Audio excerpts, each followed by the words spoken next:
എല്ലാവർക്കും സുഖമാണെന്ന് വിശ്വസിക്കുന്നു. കേന്ദ്ര സർക്കാർ വളരെ കൊട്ടിഘോഷിച്ച് നടപ്പിലാക്കിയിട്ടുള്ള പദ്ധതിയാണ് ഈ ശ്രം പദ്ധതി. ഈ ശ്രം പദ്ധതി അസംഘടിത തൊഴിലാളികൾക്ക് രജിസ്റ്റർ ചെയ്ത് ഒരു കാർഡ് എടുക്കുന്ന പദ്ധതിയാണ്.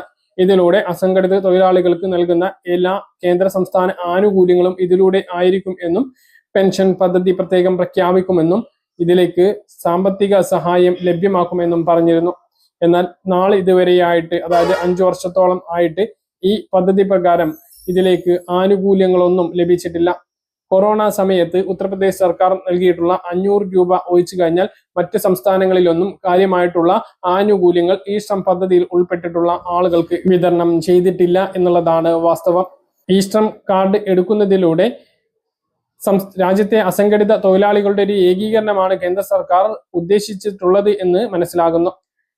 ഇതിലൂടെ ഇപ്പോൾ നമുക്ക് ലഭിക്കുന്ന സേവനങ്ങൾ, അത് പല സേവനങ്ങളും ഈ പദ്ധതിയിൽ ഉൾപ്പെടാത്തവർക്കും ലഭിക്കും. പക്ഷെ ഈ ശ്രം കാർഡ് ഉണ്ട് എങ്കിൽ ആ കാർഡ് നൽകിക്കൊണ്ട് പദ്ധതിയിലെ നടപടിക്രമങ്ങൾ എളുപ്പമാക്കാം എന്നുള്ളത് മാത്രമാണ്. അതിലൊന്നാണ് PMSBY, പ്രധാനമന്ത്രി സുരക്ഷാ ബീമാ യോജന. ഈ പദ്ധതിയിലേക്ക് ഈ ശ്രം കാർഡ് ഇല്ലാത്തവർക്കും ചേരാം എന്നുള്ളതാണ് മറ്റൊരു കാര്യം. സ്വന്തം ബാങ്ക് അക്കൗണ്ട് മുഖേന പദ്ധതിയിലേക്ക് ചേരാം. ഈ ശ്രം കാർഡ് എടുത്തിട്ടുള്ള ആളുകൾ പദ്ധതിയുടെ ഭാഗമാണ്. ഈ ശ്രം കാർഡ് എടുത്തിട്ടുള്ള ആളുകൾക്ക് അപകട മരണം സംഭവിക്കുകയോ പൂർണ്ണമായ അംഗവൈകല്യം സംഭവിക്കുകയാണ് എങ്കിൽ 2 ലക്ഷം രൂപ ലഭിക്കും.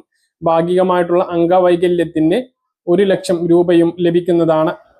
മറ്റൊന്ന്, 60 വയസ്സിന് ശേഷം 3000 രൂപ പെൻഷൻ ലഭിക്കുന്ന പ്രധാനമന്ത്രി ശ്രം മന്ദൻ യോജന പദ്ധതിയാണ്. ഈ പദ്ധതിയിൽ ചേരാൻ ഈ ശ്രം കാർഡ് ഉടമകൾക്ക് എളുപ്പത്തിൽ സാധിക്കും. ഇത് എല്ലാ മാസവും അംശാദായം അടച്ചുകൊണ്ട് ലഭിക്കുന്ന പെൻഷൻ സ്കീമാണ്.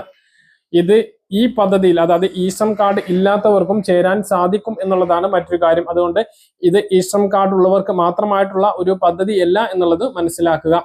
18 വയസ്സ് കഴിഞ്ഞവർക്കെല്ലാം പ്രധാനമന്ത്രി ശ്രം മന്ദൻ യോജന പെൻഷൻ പദ്ധതിയിൽ ചേരാവുന്നതാണ്.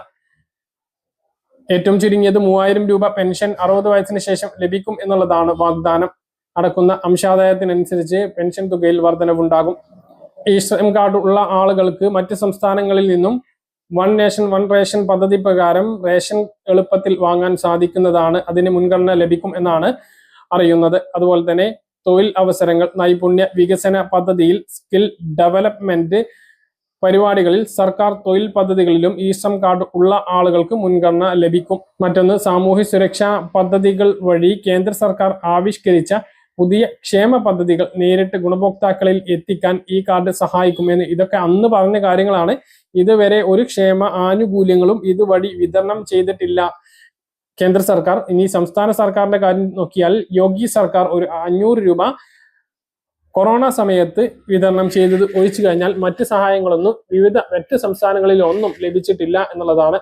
അപ്പോൾ പ്രത്യക്ഷത്തിൽ ഈ ഉത്തർപ്രദേശിലുള്ള ആളുകൾക്ക് ഈ ശ്രം കാർഡ് എടുത്തവർക്ക് 500 രൂപ കിട്ടിയത് ഒഴിച്ചാൽ മറ്റ് സഹായങ്ങളൊന്നും നേരിട്ട് ലഭ്യമായിട്ടില്ല, മറ്റ് ആനുകൂല്യങ്ങളൊന്നും കിട്ടിയിട്ടില്ല എന്ന് വേണമെങ്കിൽ പറയാം. പിന്നെ ഈ ശ്രം കാർഡ് എടുത്തിട്ടുള്ളവർക്ക് വലിയ ആശ്വാസം, മറ്റ് 3000 രൂപ പെൻഷൻ എന്നൊക്കെ പറഞ്ഞ് വീഡിയോകൾ വരുന്നത് അത് അവാസ്തവമായിട്ടുള്ള കാര്യമാണ്. വീഡിയോ കാണുക എന്നുള്ളത് മാത്രമാണ് അതിൽ ഉദ്ദേശിക്കുന്നത് എന്നുള്ളത് മനസ്സിലാക്കുക. അല്ലാതെ മറ്റ് ആനുകൂല്യങ്ങളൊന്നും കേന്ദ്ര സംസ്ഥാന സർക്കാരുകളൊന്നും ഇപ്പോൾ പ്രഖ്യാപിച്ചിട്ടില്ല. ശ്രം മന്ദൻ യോജന പെൻഷൻ പദ്ധതിയിലേക്ക് ഇത് ഇല്ലെങ്കിലും അപേക്ഷിക്കാൻ കഴിയും. അത് നമ്മൾ അങ്ങോട്ട് പൈസ അടച്ച് ക്ഷേമ പെൻഷൻ പോലെ, ക്ഷേമനിധി പോലെ അങ്ങോട്ട് മാസം 200 രൂപ അടച്ചുകൊണ്ട് നേടിയെടുക്കുന്ന പെൻഷനാണ്. അപ്പൊ ഈ ശ്രം കാർഡ് എടുത്തത് കൊണ്ടുള്ള പ്രത്യേക ആനുകൂല്യം ഒന്നുമല്ല അത് എന്നും മനസ്സിലാക്കുക.